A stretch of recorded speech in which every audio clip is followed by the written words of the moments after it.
Copy दिखाओ मेहरा जी, copy दिखाओ मेहरा जी। अरे दरवाजे पे कुत्ते भी आके बैठते हैं तो आदमी देखता है कि बैठा कौन है, झकने तक नहीं है कि हम लोग हैं कौन। माइक छीन लिया गया है जिससे कि हम कोऑर्डिनेट ना कर पाए, पानी बंद करा दिया जैसे हम प्यासे मर जाएं, पेशाब की व्यवस्था है नहीं है। और जिला प्रशासन की मति की पत्थर पड़े हैं। अगर कोई महिला अगर पेशाब करने जा रही है रात को अंधेरे में 2-3 बजे, कोई ऊंच नीच हो जाए तो अखबार में ही आएगा। मध्य प्रदेश का नाम खराब हुआ किसी एक मूर्ख अधिकारी के चलते। हमारे बघेलखंड में कहावत है कि जब लड़का ने पैदा हुआ तो कि आने के का मतलब। 27 साल के बाद में हमें अच्छे लड़के नहीं मिलेंगे। क्यों? हम ओवर एज हो गए। किस कारण से हुए? माननीय आयोग के कारण से हुए। मतलब आप मंदसौर का नशा फूकते हैं कि खंडवा का, या भाई जो नशा फूक रहे हैं वो हमें भी दे दो तो हम दोनों नशे में रहें, पता ही नहीं चले कौन कहाँ जा रहा है। नमस्कार, मैं किशन साहू। इस वक्त आपको मैं मध्य प्रदेश लोक सेवा आयोग के मुख्यालय पर लेकर आ गया हूँ। यहाँ पे तारीख 18 दिसंबर से हजारों अभ्यर्थी प्रदर्शन कर रहे हैं अपनी मांगों को लेकर। इनकी कुछ मांगे ऐसी है जो सीधे आयोग के अधिकार क्षेत्र में आती है और आयोग चाहे तो उनका निराकरण कर सकता है। कुछ मांगे इनकी ऐसी है जो कि राज्य शासन के निर्णय पर निर्भर करती है और कुछ इनकी मांगे ऐसी है माननीय उच्च न्यायालय इंदौर के दिशा निर्देश पर आधारित है। ऐसे में इन अभ्यर्थियों की जो मांगों को सारी मांगे क्या यहाँ पे मानी जाएगी ये तो वक्त ही बताएगा, और कितनी मांगे यहाँ पे पूरी होगी। इस वक्त मैं आपको यहाँ पे पूरा नज़ारा दिखा रहा हूँ। ये आप देख रहे हैं कि यहाँ पे चाक चौबंद पुलिस की व्यवस्था है और यहाँ पुलिस के अधिकारी पूरी मुस्तैदी के साथ तैनात है ताकि कोई भी स्थिति होने पर, बिगड़ने पर, बनने पर यहाँ पर ये इनको देख सके, संभाल सके। चलिए हम आपको अब कुछ अभ्यर्थियों से मुलाकात करवाते हैं। मेरे साथ इस वक्त रीवा से अभिषेक है और इन्होंने अभी तक 4 मेंस दिए हैं। ये सन 2018 से तैयारी कर रहे हैं। हम इनसे बात करेंगे कि इनको आयोग की तरफ से जो विसंगतियां रही हैं, आयोग की जो विफलताएं हैं, उनका इनके करियर पर अभी तक का क्या प्रभाव पड़ा है। अभिषेक बताइए। सबसे पहले तो सर देखिए, जब मैं तैयारी कर रहा था 2019 मेरा पहला अटेम्प्ट था, लास्ट 18 से मैंने दिया है। 19 अटेम्प्ट के बाद क्या हुआ कि प्री के बाद हमारा बरसों तक रिजल्ट नहीं आया, उसके लिए आंदोलन हुए। प्री के रिजल्ट आते हैं, मेंस होते हैं, मेंस के बाद अचानक से मेंस में सिलेक्शन होता है तो पता चला कि कुछ लोगों को बाहर कर दिया जाता है। इस तरह से विसंगतियाँ होते होते 87-13 का फार्मूला आता है। 87-13 के फार्मूला में 87% का फाइनल रिजल्ट जारी किया जाता है, 13% को होल्ड कर लिया जाता है। यही प्रक्रिया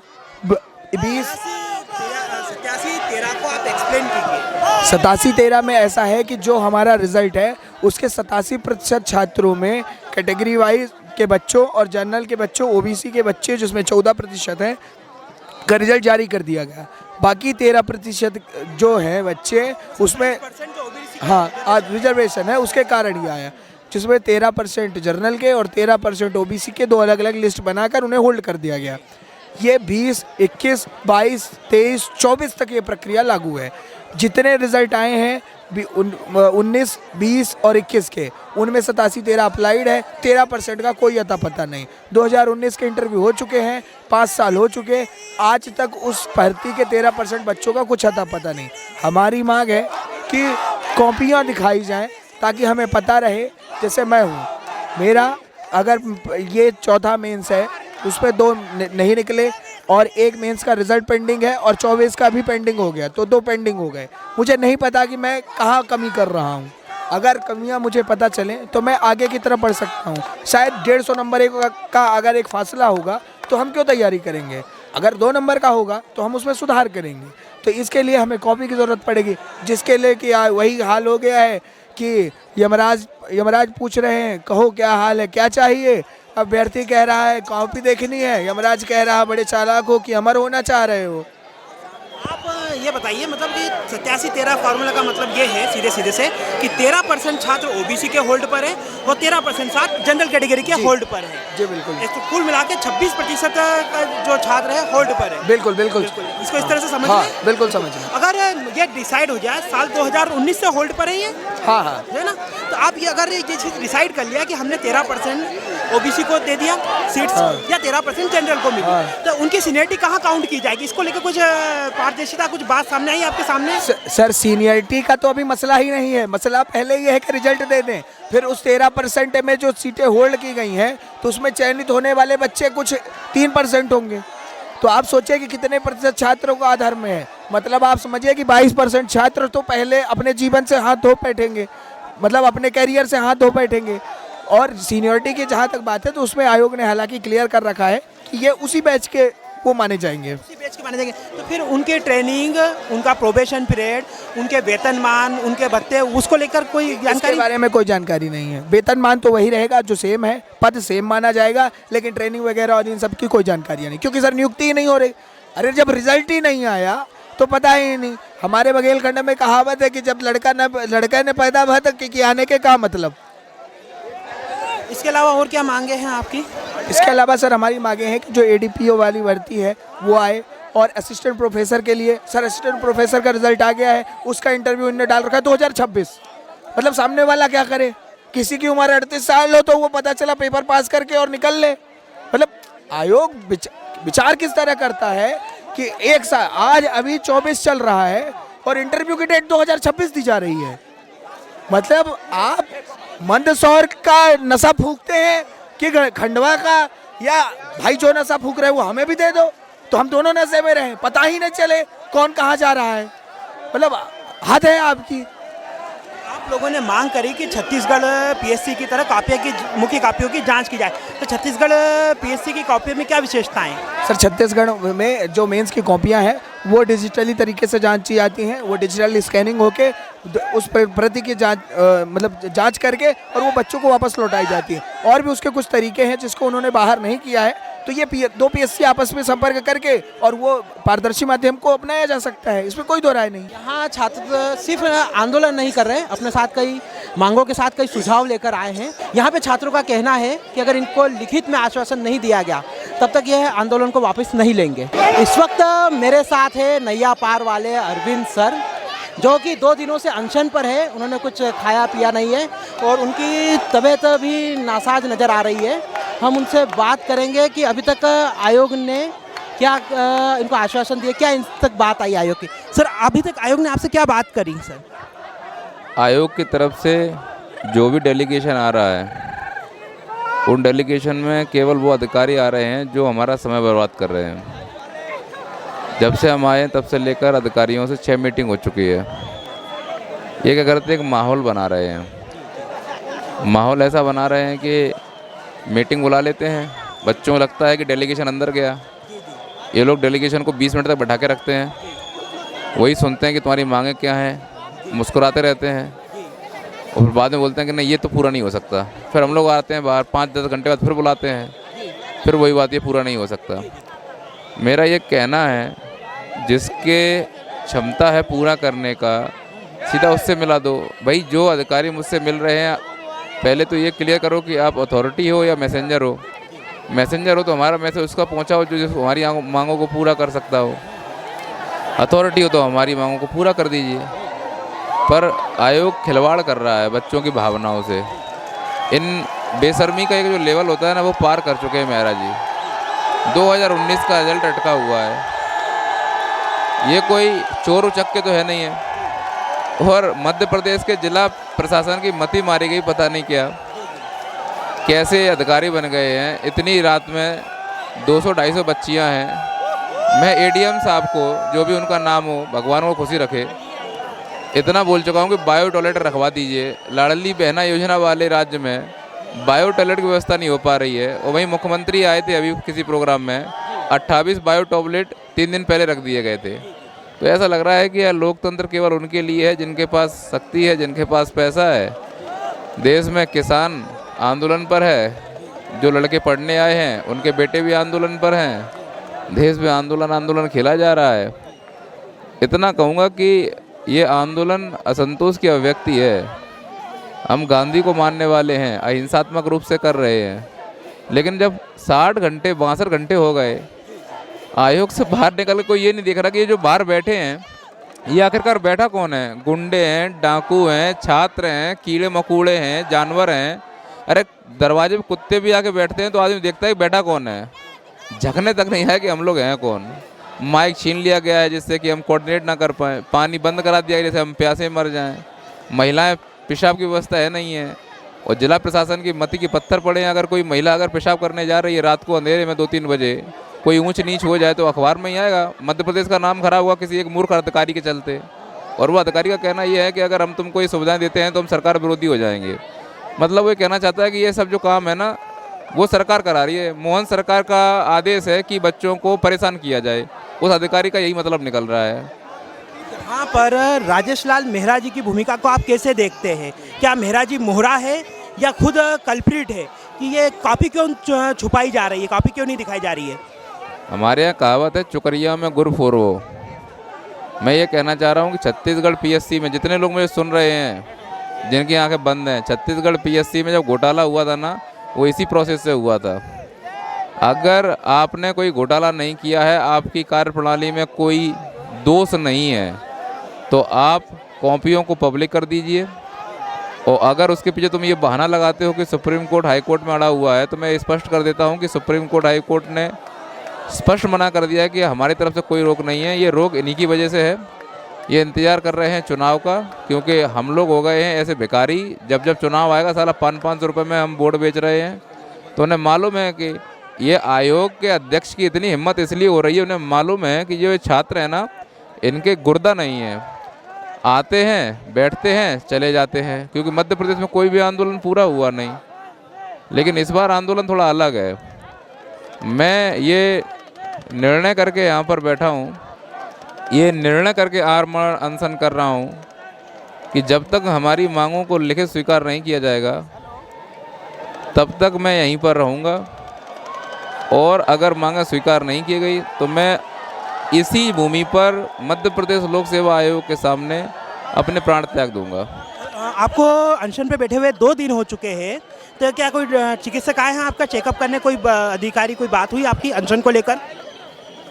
अनशन को लेकर अधिकारी की बात ये हो रही है कि ये असंवैधानिक है, उनको इससे कोई मतलब नहीं है।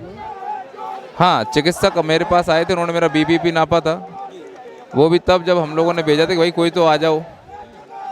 मैं आप समझ नहीं रहा, जो पानी देने से मना कर रहे हो, जो सुविधा फल फ्रूट आ रहे थे उनको भी रोक दिया गया। तो अब क्या बोलूँ मैं इनके बारे में। जैसा अच्छा मीटिंग अंदर होती है, अंदर एटीट्यूड, वो एडीएम साहब बोल रहे थे अंदर गए तो कोचिंग तोड़वा देंगे तुम्हारी। अरे मथी के मूर्ख इंसान, जब हमने आंदोलन किया तभी कोचिंग इलीगल हुई क्या? तो या तो तुम अभी तोड़ रहे हो तो तुम गलत हो, या इतने साल से बनी है तब नहीं तोड़ पाए तब तुम गलत हो। और अगर कोचिंग तोड़ दोगे, थोड़ा बहुत जो असंतोष है बच्चों का कोचिंग और लाइब्रेरी में भरा हुआ है, तो ये सड़कों पे लोग नहीं बनेंगे। और जिस प्रकार से मध्य प्रदेश में वैकेंसियाँ खाली हैं ना, तुम्हारी ना इतनी बुद्धि है ना तुम्हारी इतनी क्षमता है कि तुम मैनेज कर लो। कठपुतलियाँ हैं ये, बस पता नहीं किसके आदेश पर ये काम कर रहे हैं। खुद का कोई बुद्धि विवेक होता ना तो छात्र परेशान नहीं होता। 87-13 के फॉर्मूले को लेकर अटॉर्नी जनरल और जो आयोग है उनके बीच में संवाद में गैप की कई बार खबरें आती है, इसको लेकर कोई जानकारी है आपके पास? क्या लोगों को ये जानकारी है कि 87-13 और कॉपी चेक कराने को लेकर आयोग कोर्ट ने 25,000 का इनके ऊपर जुर्माना लगाया है? क्या आपको जानकारी है इस चीज़ की? जवाब दीजिए। नहीं पता था। तो जो चीज़ें नहीं पता हैं वो अंदर इतनी गुप्त हैं कि ना तो वो निकालने को तैयार हैं। यह एक राजनीतिक प्रोपोगंडा है, मैं स्पष्ट बोल रहा हूँ। या तो इसमें खतरनाक वाला भ्रष्टाचार हुआ है, या फिर इसमें कोई राजनीतिक पैटर्न है, या फिर इंटेंशन है कि मध्य प्रदेश के युवाओं को इसी तरह से प्रताड़ित किया जाए। जब MPPSC तैयारी करने आए थे 21 साल के थे, आज 29 साल के हो गए, परिणाम नहीं आ पाया। सरकारें 5 साल में बदल रही हैं, परिणाम नहीं आ पा रहे हैं। इसके बावजूद भी ये बेशरम ये बोलते हैं कि ये प्रक्रिया है, थोड़ा सा धैर्य रखो, आश्वासन रखो। अरे बच्चा तुम्हारा गुलाम थोड़ा ना है, और डरते बच्चे किसी के बाप से नहीं है, डर रहे हैं संविधान से, नियम कानून से। और संविधान नियम कानून के वाले बच्चे ही मान रहे हैं। ना आयोग का अध्यक्ष समझ पा रहे हैं संविधान कानून का मतलब, और ना ही वहाँ के कानून के। सबके अंदर एक अकड़ है, एक वर्दी की अकड़ है। ऐसे बैठ हैं राजा महाराजा हो। अभी कोई नेता आ जाए तो साले घुटनों पे आ जाएं सब। अभी ज़्यादा क्या बोलने का मतलब नहीं है, लेकिन मध्य प्रदेश में मोहन सरकार अभी शायद इंदौर में है, मिलने के लिए बोल दिया है। तो अभी ये कंफर्म है कि आयोग इस चीज़ को स्वीकार कर चुका है कि हम 700 पद निकालेंगे, लिखित देंगे। अगर हम लिखित नहीं देते हैं तो आमरण अनशन जारी रहेगा। और मुख्यमंत्री ने भी आश्वासन भिजवा दिया अपने अधिकारियों से कि आप चिंता न करो, हम आपकी मांगों को मानेंगे और लिखित रूप में स्वीकार करेंगे। तो अब ऐसा आश्वासन आया है, अब ये कब होगा, जैसे हमें लिखित मिल जाएगा हम धरना बंद कर देंगे। आयोग एक सिर्फ एग्ज़ाम कंडक्ट करवाने वाली बॉडी है, वो वैकेंसीज के नंबर तो सरकार तय करेगी, तो ऐसे में सरकार को आप क्या मैसेज देना चाहेंगे? सरकार से ये कहना चाहता हूँ कि लेबर इंस्पेक्टर के 150 पद हर साल निकाले जाते हैं और उसका एग्ज़ाम भी MPPSC लेता है, और जब यह रिक्रूटमेंट वित्त विभाग भेजा जाता है तो वित्त विभाग कहता है कि हमारे पास इतना पैसा नहीं है। सरकार से कहना चाहूँगा कि सरकार राजस्व खर्चे से नहीं चलती है, कर्जा लेके राज्य नहीं चलेगा। वोट बैंक की राजनीति से अगर देश को आगे ले जाना चाहते हो तो ये गलत है। खुद की राजनीति चमक सकती है, मध्य प्रदेश डूबेगा और डूब रहा है। ये मध्य प्रदेश का भविष्य है जो सड़कों के अंधेरों में बैठा हुआ है। इसीलिए कुछ ऐसी कार्य प्रणाली का इजाद किया जाए जो भविष्य में मध्य प्रदेश को आधार प्रदान करे। वर्तमान कार्य प्रणाली और वर्तमान सरकार के जो खर्चे हैं और खर्चे का प्रकार है, उससे मध्य प्रदेश सिर्फ खोखला हो रहा है, दिमाग की तरह चाट रहे हैं, और खोखला होता भविष्य आपको रोड पर दिख भी रहा होगा। ये थे मेरे साथ नैया पार वाले अरविंद सर, और यहाँ इनको अगर इनकी आवाज़ आपको सुनने में अगर दिक्कत आई है तो उसके कारण है कि यहाँ के जो युवाओं का जो आक्रोश है, वो लगातार नारेबाजी कर रहे हैं और कई बार यहाँ पे लोगों को गीत गाते हुए देखा गया है। तो इनके आक्रोश को सरकार को समझने की ज़रूरत है और इनकी मांगों को जल्द से जल्द सुनवाई करके इन्हें संभालने की ज़रूरत है। अगर कहीं कोई अप्रिय घटना हो गई, कोई हिंसा या ऐसी कोई गतिविधि हो गई, तो उसके लिए जिम्मेदार कौन होगा, ये खुद सरकार को तय करना है। मेरे साथ इस वक्त रुचि मैम है। मैम उस प्रतिनिधि मंडल में शामिल है जो लगातार आयोग से बात कर रहा है, उनके संपर्क में है, और हम इनसे जानेंगे कि अभी तक जो वार्ता हुई है वो कहाँ तक पहुँची है। मैडम बताइए। जी सर, माननीय आयोग ने हमें 2 से 3 मांगों के लिए आश्वासन दिया है कि हम, और कुछ मांगों को उन्होंने मतलब विचाराधीन रखा है, लेकिन यह है कि वो सिर्फ आश्वासन दिया गया है। माननीय आयोग से अभी भी हमारा यही अनुरोध है कि जो भी अभी मीटिंग में वार्तालाप हुई, उस वार्तालाप के जो भी हम डिसीजन पे पहुँचे थे, अभी जो हमारी अंदर जाके आयोग में मीटिंग हुई थी, तो वो डिसीजन को हमें लिखित रूप में दे दिया जाए। क्या क्या मांगे मान ली गई है मौखिक रूप से? सर, मौखिक रूप से तो हमें कि 700 पदों का आश्वासन दिया गया, और इसके अलावा जो है हमारी जो बोलना चाहिए त्रुटि रहित कॉपी है, उसके बारे में बोला कि हम इसको 3 स्टेप में कर देंगे। फिर इसके अलावा अगर जो है शायद असिस्टेंट प्रोफेसर वाला भी कुछ एक मुद्दा था, वो भी है। तो कुछ मीटिंग्स में जो भी बातें हुई उनमें से कुछ मांगों पर रखा गया है सर, और कुछ मांगों को विचाराधीन रखा गया है, या उस पर मामला किसी दूसरी चीज़ पे जैसे कोर्ट पेस पे और जो है वो डिपेंड है, वो बोला गया। लेकिन माननीय आयोग के द्वारा ये एक बहुत अच्छी बात है कि उन्होंने एटलीस्ट इतना डिसीजन लिया है। बट हमारा बस कहना ये है माननीय आयोग से कि ये डिसीजन हमें लिखित रूप में दे दिया जाए, ताकि हमको एक श्योरिटी हो जाए कि नहीं, माननीय आयोग जो है मतलब अब हमारे लिए ये काम हो जाएगा, और हम उस हिसाब से फिर आगे की तैयारी करने लग जाएं। मध्य प्रदेश लोक सेवा आयोग का एक मतलब लेट लतीफ़ी लाल फीताशाही भी कहा जाता है। तो जैसे कि एस्पिरेंट्स है, खासकर जो लड़कियां हैं, एग्ज़ाम की प्रक्रिया धीमी है, पारदर्शिता का अभाव है, तो इससे युवतियों के जीवन पे क्या असर पड़ता है इसका? सर, युवतियों के जीवन पर मुझे लगता है कि एक पहली बात तो युवतियां अभी अपने मुद्दे को रखने से आज भी डरती हैं, जबकि यहाँ जो युवती बैठी है वो युवती है जो कल को SDM बनने वाली है, और वो युवती इतना डर रही है कि अगर हम किसी मुद्दे पर आ गए या हम लाइमलाइट में आ गए तो कल को हमारे साथ इशू बन जाएगा। पहला, बड़े मुश्किल से युवतियाँ पहली बार अपनी मांगों को रखने आई है यहाँ पर माननीय आयोग के सामने। सर, हमारी एज जो होती है, चूँकि अगर 2019 का कोई एग्ज़ाम हम क्लियर कर रहे हैं तो लड़कों के साथ वो दिक्कतें नहीं आती, लड़कियों के साथ दिक्कत आती है। सबसे बड़ा बैरियर शादी का सर, शादी का प्रेशर होता है, और शादी के प्रेशर के कारण हम अपनी तैयारी जो हम करना चाह रहे हैं, हमको एक पर्टिकुलर टाइम दिया जाता है कि तुमको 3 साल या 2 साल में ये काम करना है, अदरवाइज़ तुम्हारी जो एज है वो इतनी हो गई है। अगर हम 21 में एलिजिबल होते हैं सर, तो हमारी अगर हम बोले अगर कोई प्रक्रिया में हम अटक गए, 21 साल से हम एलिजिबल हुए, हम किसी प्रक्रिया में अटक गए, सपोज़ करिए कि हमने 2019 का पेपर दिया, हम अटक गए 6 साल, तो हम कितने को हो गए, 27 को। 27 साल के बाद में, मैं इसीलिए ये बता रही हूँ क्योंकि ये मैं भुगत बुकी हूँ, 27 साल के बाद में हमें अच्छे लड़के नहीं मिलेंगे। क्यों? हम ओवर एज हो गए। अब हम किसको बोलें, कहाँ कहाँ डिंडोरा पीटते जाएं कि हम ओवर एज हो गए हैं? किस कारण से हुए? माननीय आयोग के कारण से हुए। इसमें हमारी क्या गलती थी? हम तो जा रहे हैं ना, हम बार बार कोशिश कर रहे हैं कि अगर हम सर प्रीलिम्स क्वालिफाई नहीं कर पाते तो हम मान लेते हैं कि यार हम इस परीक्षा के पात्रता के योग्य नहीं हैं, हम फिर उस हिसाब से दूसरी तैयारी में लग जाते हैं।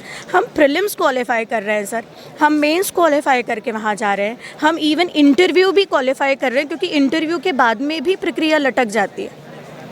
तो हम किस बात से ये माने? हमारा प्रशासन से यही, मतलब माननीय आयोग से यही गुजारिश है कि अगर हम एलिजिबल नहीं होते तो हम फिर इस एग्ज़ाम को छोड़ देते, हम शादी कर लेते, हम चूल्हा चौका बना लेते। हम अगर आगे बढ़ना चाह रहे हैं तो हमें आगे बढ़ने नहीं दिया जा रहा। सर, लाडली बहना की पात्रता, मैं एक चीज़ और ऐड करना चाहूँगी। लाडली बहना गांव की बेटियां जो हैं वो आपने वहाँ टारगेट किया। हम जैसे शिक्षित महिलाओं को नहीं है ज़रूरत, और हमको अगर शिक्षित कर दिया तो हम अपने अधिकारों के लिए आगे आ जाएंगे। इसलिए ये हो सकता है कि हमें शिक्षित नहीं किया जा रहा और टाइम मिल रहा है जब हम, जो बच्चियाँ आ रही हैं शिक्षित करने की, मतलब सॉरी, जो बच्चियाँ आ रही हैं शिक्षित होने के लिए भी, तो उनके साथ ये हो रहा है। तो सर मतलब असमंजस में चीज़ें चल रही हैं और हम लगातार 3 दिन से बैठे हैं ना, तो हमें अब समझ भी नहीं आ रहा है कि क्या करना है। 3 रात होने जा रही है जब हम लगातार जागे हैं।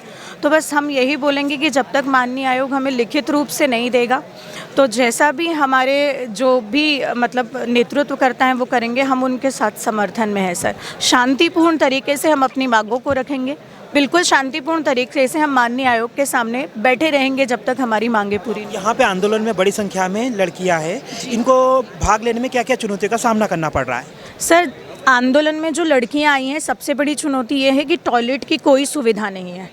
माननीय प्रशासन की एक प्रतिनिधित्वकर्ता आई थी, उन्होंने हमें आश्वासन दिया कि हम आपको रात में टॉयलेट, बायो टॉयलेट जो है वो प्रोवाइड करा देंगे। लेकिन लगातार मैं उनके कांटेक्ट में हूँ, उनके कॉल आ रहे हैं। उनका आज सुबह फ़ोन आया कि वो बाहर चले गई हैं ज़रूरी काम से, क्योंकि उन्हें बहुत ज़रूरी काम आ गया था। तो वो जो है किसी कारणवश अपने प्रतिनिधित्व को जो है वो लेकर आई थी, और उसके बाद में उनको हमने फ़ोन किया तो उन्होंने बोला आप 181 पे फ़ोन कर लो, जल्दी काम हो जाएगा। और अभी तक कोई बायो टॉयलेट नहीं आया। बायो टॉयलेट जो संपत्ति है वो नगर निगम की संपत्ति है। हाँ, मेरी बात सुनिए, वो नगर निगम से, हाँ नहीं, कोई बात नहीं, कोई बात नहीं। हाँ, जो संपत्ति है वो नगर निगम की। तो क्या आपने किसी जनप्रतिनिधि से बात करी, आपके प्रतिनिधिमंडल ने, आपकी टीम ने? जी, एक्चुअली हम, मतलब हमारे जितने भी नेतृत्वकर्ता हैं वो लगातार इस चीज़ में बने हुए हैं कि लड़कियों की संख्या इतनी सारी है तो हमें सुविधा प्रदान की जाए। लेकिन सुविधा प्रदान करने की जगह सर हमें यहाँ से उठाने के लिए असुविधाएँ धीरे धीरे जो हैं वो की जा रही हैं। हमारे साथ धीरे धीरे जो है वो थोड़ा कड़ाके के साथ पेश आया जा रहा है, ताकि हम कैसे भी करके यहाँ से जो है हट जाएं। तो बस मान के समझे कि उकसाने का प्रयास किया जा रहा है यहाँ पे छात्रों को? जी सर, हम ये बोल सकते हैं, उकसाने का तो नहीं बोल सकते, बस ये प्रयास किया जा रहा है कि हम हट जाएं किसी भी तरीके से। लेकिन माननीय आयोग से मैं बार बार यही गुजारिश करूंगी कि हम हट जाएंगे, हम कोई भी प्रकार की उग्रता नहीं करेंगे, हम शांतिपूर्ण तरीके से यहाँ पर बैठे रहेंगे। ये मेरे साथ है रुचि मैडम, जिन्होंने लड़कियों की ओवर एज होने पर बड़ी चिंता जताई है। और यहाँ पे एक महत्वपूर्ण बात यह है कि लड़कियाँ जो एस्पिरेंट्स ओवर एज हो रहे हैं, वो आयोग की जो है जो प्रक्रिया है, जो बड़ी सुस्त धीमी प्रक्रिया है, उसकी वजह से ये ओवर एज हो रहे हैं। आपने देखा आज आंदोलन का 3रा दिन था और अभी तक प्रतिनिधिमंडल की आयोग से 4थी मुलाकात हो चुकी है और नतीजा यहाँ तक पहुँचा है कि आयोग कई इनकी मांगों को मान चुका है, लेकिन जिन मांगों को वो माना है उनके को रिटर्न में देने को तैयार नहीं है। तो ऐसे में असमंजस की स्थिति बनी हुई है और यहाँ पे आप देख रहे हैं कि आंदोलनकर्ता छात्र बड़ी संख्या में इकट्ठे होते जा रहे हैं और यहाँ पे जो आंदोलन का नेतृत्व करने वाले हैं उन लोगों का दावा है कि आने वाले 1-2 दिनों में यहाँ पर मध्य प्रदेश के पूरे 54 जिले से छात्र इकट्ठे होने वाले हैं। देखते हैं कि ये आंदोलन अब क्या रुख लेता है।